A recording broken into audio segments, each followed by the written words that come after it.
sonuncu mövzusu olan ədəbi məktəb, ədəbi cərəyan, ədəbi metod. Elə bunlar nədir?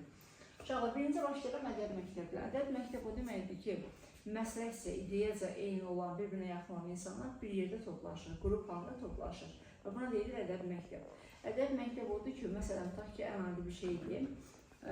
Məsələn, Nizami Gəncəvi nəyini ilkini yaradıbdır? İlk dəfə xəmsə yazandır da elə. Demək, bu ədəbi məktəbi yaradıbdır. Nizamidən sonra xəmsə yazanlar kimin davamçısı hesab olunur? Nizaminin davamçısı hesab olunur. Bir xələf anlayışı var uşaqlar, xələf. Bir də sələf anlayışı var, sələf.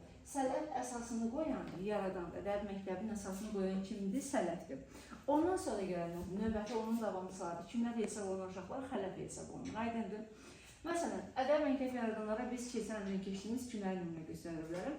Axundzadə ədəbi məktəb yaradıb. İlk dəfə olaraq dramatik növdə yazıb. Elə Nizami Gəncəvi ədəbi məktəb yazıb. İlk dəfə olaraq nə yazıbdı? Xəmsə.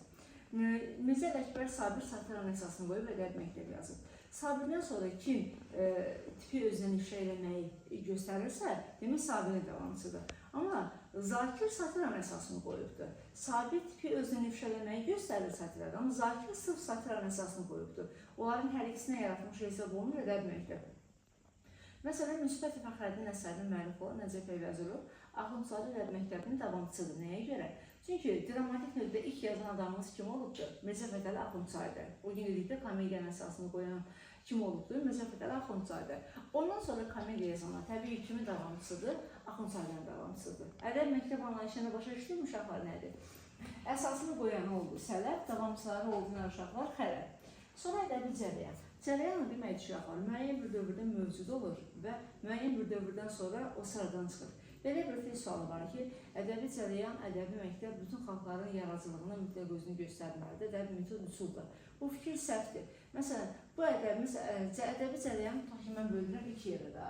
Bir, realizm ədəbi cərəyanı var, realizm. Bir də romantizm ədəbi cərəyanı var. Deyir, bu bütün xalqların yaradıcılığında var. Ola bilməz uşaqlar. Məsələn, realizm ədəbiyyatda bütün xalqların ədəbiyyatında yoxdur. Amma fakt bizdə var. Realizm ədəbi cərəyanı və romantizm ədəbi cərəyanı. Bunlar nədir? İdeyaca olan iki qütbdür və bunlar bir-birlərinə qarşı nə edirlər? Mübarizə aparırlar. Bir-birini tam əksdə. Realizm ədəbi cərəyanı nümayəndələri deyir ki, həyatda hər şey realdır. Artıq əslik yaza bilməzsən də, gördüyün nə varsa sən onu qeyd eləməlisən, onu əsərində canlandırılmalısan. Yəni, bu realizmdə əsasını qoyubdur Molla Pənah Vaqif. Kim qoyub uşaqlar? Molla Pənah Vaqif. İlk dəfə olaraq realizm mövzuda əsər yazanımız kim olubdur? Molla Pənah Vaqif. Romantizm ədəbi cərəyanın əsasını kim qoyubdur? Hüseyn Cavid. Uşaqlar, Cavidə qədər romantik əsər yazan o qədər şairimiz, yazarımız var ki, məsələn, Nizami Gəncəvin özü, Leyli Məcnun romantikdir, Xosrov Bəşirin romantikdir. Amma cərəyan olaraq əsasını kim qoyubdur? Hüseyn Cavid. Realizmin cərəyan olaraq əsasını kim qoyubdur? Molla Pənah Vaqif. Bunları mütləq şəkildə yerdə saxlayılır.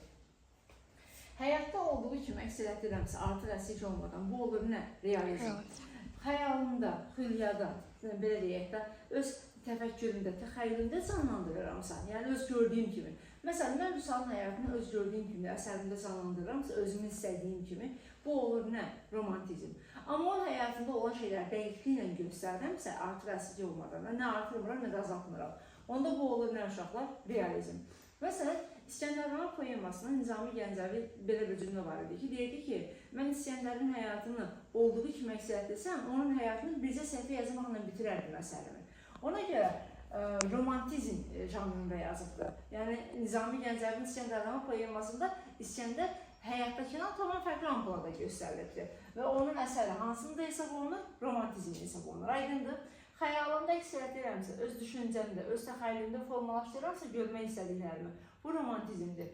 O olduğu kimi əksəriyyət edirəmsə, bu nə hesab olur uşaqlar? Realizm. Və realizmdə uşaqlar iki yerə bölünür. Bir, maarifçi realizm var uşaqlar, bir də tənqidi realizm var. Nə var uşaqlar? Maarifçi realizm, realizm. Bir də tənqidi realizm var. Uyğunda yazar, izahına verir, bunlar nədir?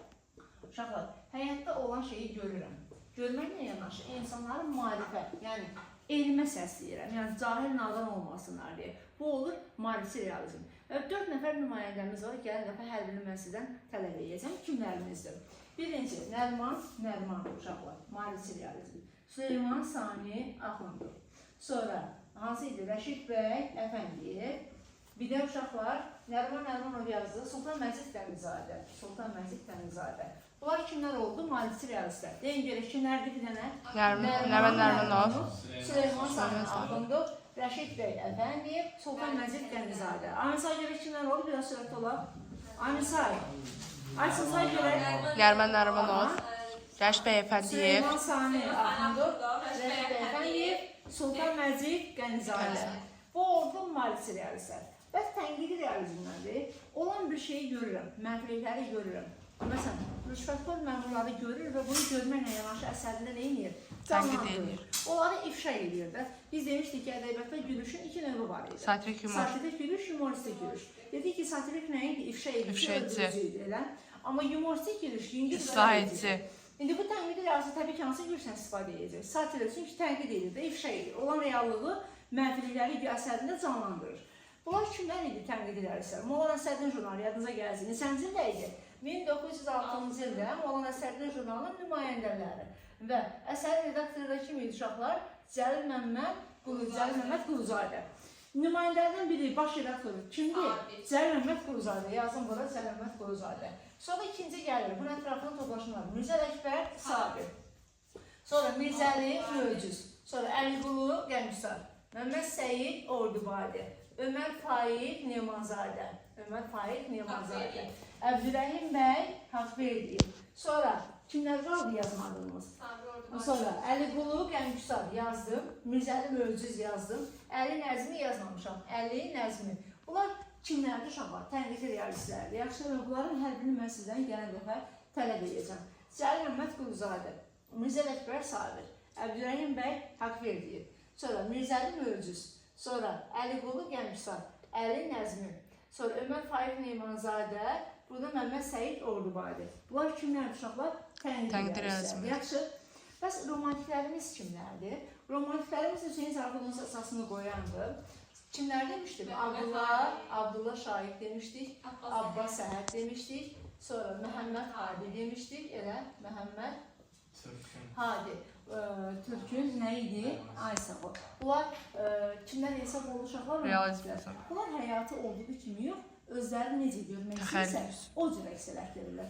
Romantiklər deyəndə ağlımıza Füyuzat jurnalı gəlir uşaqlar, tənqidi realistlər deyəndə ağlımıza Molla Nəsrəddin jurnalı gəlir. Onu da ayrıca neyinidik, yadda saxlayırıq.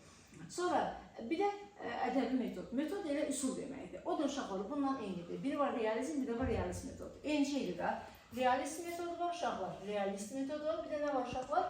Romantik metod var. Sadəcə birində anlayış metoddur, birində anlayış nədir? Cərəyandır.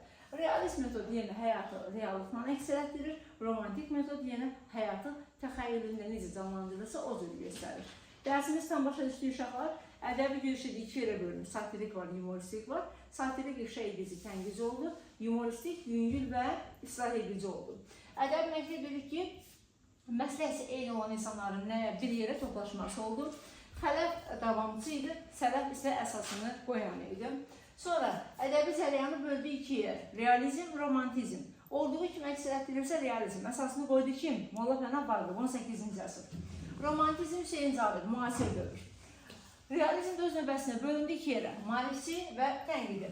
Maarifçi odur ki, insanları nəyə səsləyir? Elmə, təhsilli olmağa. Kimlər idi nümayəndələr? Nəriman Nərimanov, deyin görək, Süleyman Sani Axundov, Rəşid bəy Əfəndiyev, Sultan Məzid Qənizadə. Tənqidi realistlərdir. Cəlil Məmməd Quluzadə, Mirzə Əkbər Sabir, Əbdürrəhim bəy Haqverdiyev, Mirzəli Möcüz, Əliqulu Qəmsar, Əli Nəzmi, Məmməd Səyid Ordubadi, Ömər Faiq Nemanzadə. 1906-cı ildə ilk dəfə olaraq ədəbi cərəyan yaradan mətbuat orqanı məhz Molla Nəsrəddin olubdur. Redaktoru da kim idi? Cəlil Məmməd Quluzadə. Aydındır uşaqlar. Romantiklərimiz də əsasını qoyan Hüseyin Cavid, nümayəndələrimiz Hüseyin Cavid, Abdullah Şaiq, Abbas Səhət. Yaxşı uşaqlar. Bunlar da Məhəmməd Hadi bilir. O sahədə demişdim. Dərsimiz bu qədər. Aydın oldu. Bu nəzəriyyə sonuncu dərsidir. Gələn dəfədən şifahi xalq ədəbiyyatına keçəcəyik. Fərqlər